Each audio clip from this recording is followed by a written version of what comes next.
Hey guys, I hope you're all having a great day. Welcome back to the Financial Fox channel. My name is Bob, and today we'll be talking about how you can invest your first $1,000.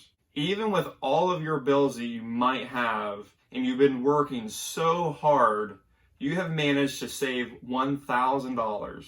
Great news. Congratulations. Props to you guys. There is so many different ways that you can spend those 10 Benjamins. You can spend that money on a small vacation or trip. You can put that money towards a down payment on a car. Or you can even put that money towards a shopping spree on Amazon that you've been wanting to do for a while now. But today, we're not talking about how you can spend that money. Remember, we don't want to be the average person. And that's what the typical person does. Today, we'll be discussing how you can invest your $1,000 to make you more money. Before we dive into investing your money, make sure you're trying to pay off all your high interest debts like student loans, car payments, or credit card debt. It doesn't make any sense at all to me if you're investing while you're paying high interest rates on your credit cards like 20%.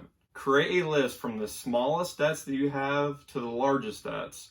Start knocking down the small debts and then eventually work your way up to your large debts. Psychologically, this will give you more confidence, and then before you know it, you'll have the majority of your debt paid off. I got this idea from Dave Ramsey, and Dave calls it the snowball effect. Now finally, let's start talking about how you can invest that $1,000. One of the ways that you can invest that money is to start your own business. You can finally become your own boss, and you can become that entrepreneur that you've been wanting to become. Back in the day before the internet, you would have to have a lot more money to start your own company. Brick and mortar stores carry so much overhead. They have to pay their employees, they have to pay utilities every single month, and also they have to pay rent sometimes as well. And with the internet, you can invest very little to start. You can start up an Amazon, Shopify, or eBay shop and sell items on those different e-commerce platforms. You can start drop shipping, you can start your own YouTube channel.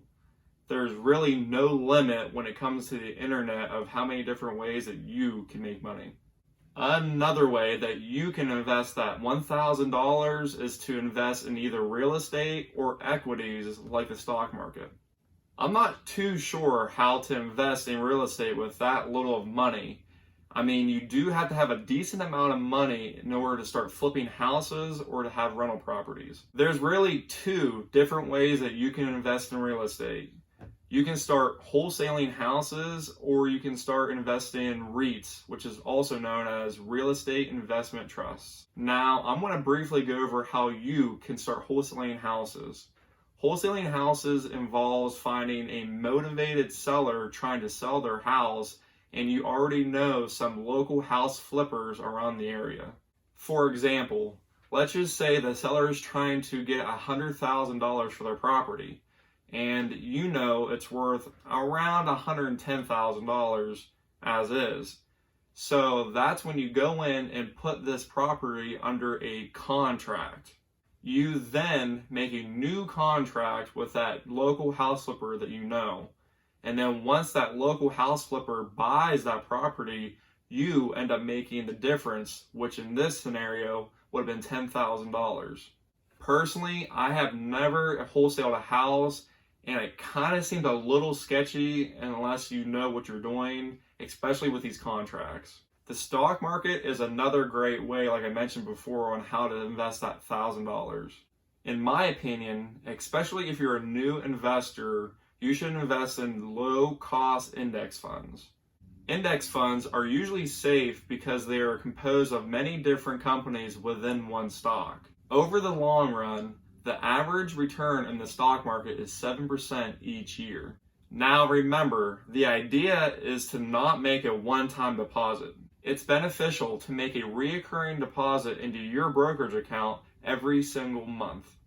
Last but not least, not to sound like a broken record with other channels, the best investment with that $1,000 is to invest in yourself.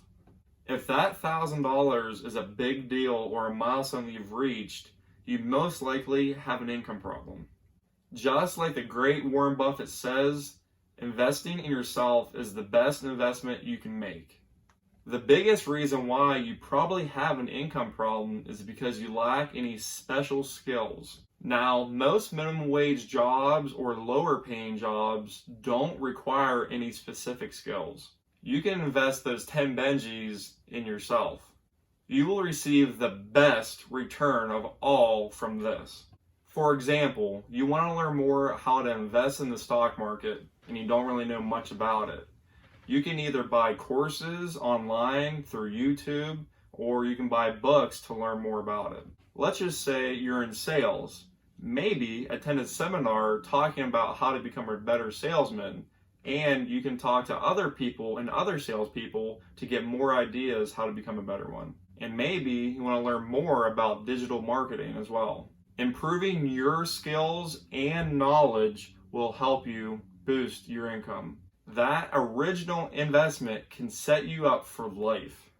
Leave me a comment and let me know if you have invested in any of these things I mentioned today. I hope I informed you all on how to invest your first $1,000.